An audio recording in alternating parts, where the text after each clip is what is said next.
kita juga akan berbincang lebih soal bagaimana situasi cuaca dan prediksi dalam beberapa hari ke depan. Telah bergabung bersama kami di Breaking News Kompas TV Kepala Meteorologi Publik BMKG, Fahri Rajab. Selamat malam Pak Fahri. Ya, selamat malam Mbak.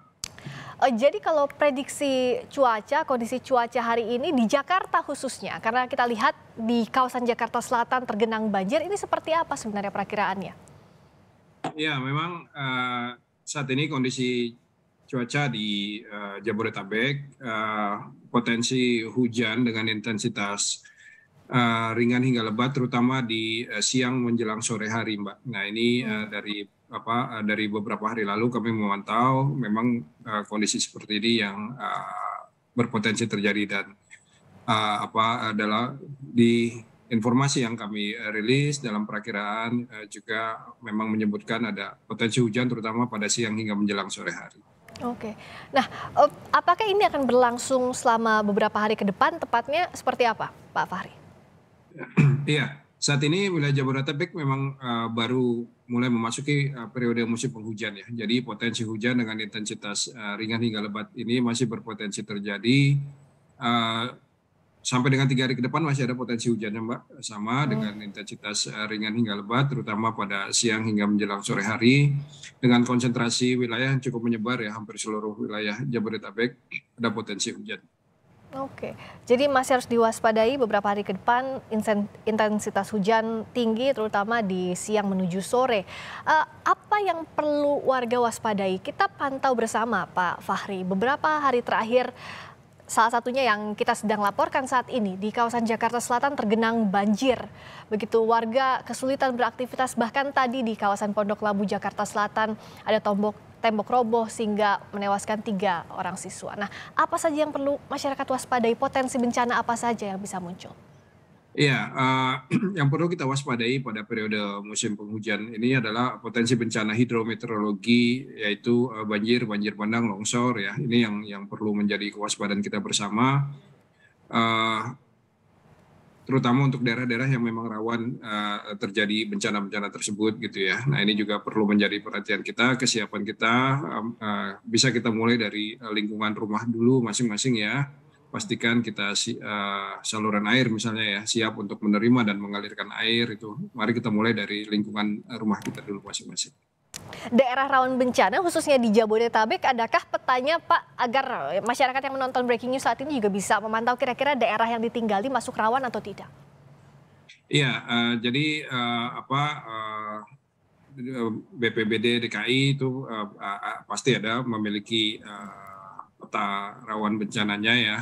Nah, kami dari BMKG memberikan informasi potensi hujannya. Ya. Dari potensi hujan memang hampir menyebar merata di wilayah Jabodetabek, terutama di bagian selatan ya.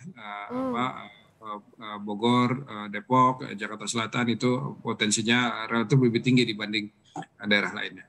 Kalau kita mengukur intensitas hujan, apakah itu bisa jadi ukuran bahwa ada potensi bencana begitu? Intensitas hujan tinggi sama dengan potensi bencana juga tinggi begitu. Bisakah secara sederhananya masyarakat memahami seperti ini, Pak Fahri? Ya, memang bisa seperti itu ya. Jadi BMKG membuat kategori intensitas hujan harian ya. Kalau di atas 50 mm dalam 1 hari itu sudah masuk kategori hujan lebat gitu ya. Dan ini 2 hari yang lalu juga terjadi hujan sampai 100 mm di Bogor gitu ya. Nah, jadi yang hari ini juga hujan relatif lebat intensitasnya walaupun dalam durasi yang tidak terlalu lama gitu ya. Jadi hujan lebat memang semakin lebat hujannya dan semakin lama terjadinya hujan maka potensi bencananya juga akan semakin tinggi. Oke. Apakah kita bisa membaca selain Jabodetabek ada daerah lain juga yang punya intensitas atau potensi intensitas hujan tinggi juga seperti yang terjadi di wilayah Jabodetabek?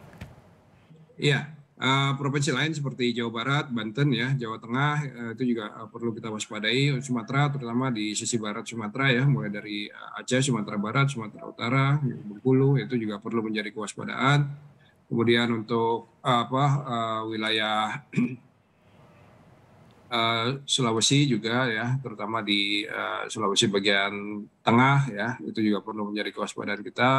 Kemudian di Kalimantan, terutama Kalimantan Selatan, Kalimantan Tengah, Kalimantan Barat, itu perlu menjadi kewaspadaan juga.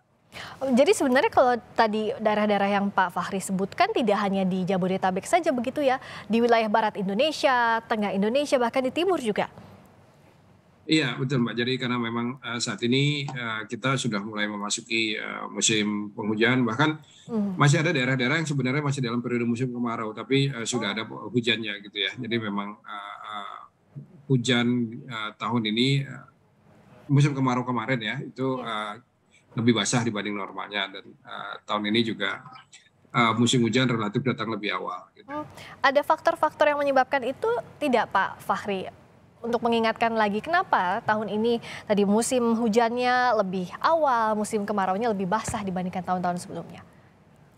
Iya, dari skala global memang saat ini Indonesia masih dipengaruhi adanya fenomena La Nina ya. La Mhm. Nina walaupun intensitasnya lemah, namun itu masih tetap berpengaruh sehingga suplai uap air ke wilayah Indonesia masih cukup banyak gitu ya, meskipun di di musim kemarau. Kemudian dalam skala harian dinamika atmosfer itu juga sangat dinamis terjadi ya, Ya. adanya daerah pertemuan angin, daerah belokan angin, suplai uap air yang cukup banyak dari Samudra Hindia. Faktor-faktor itulah yang mempengaruhi kenapa hujan masih cukup banyak di wilayah Indonesia saat ini.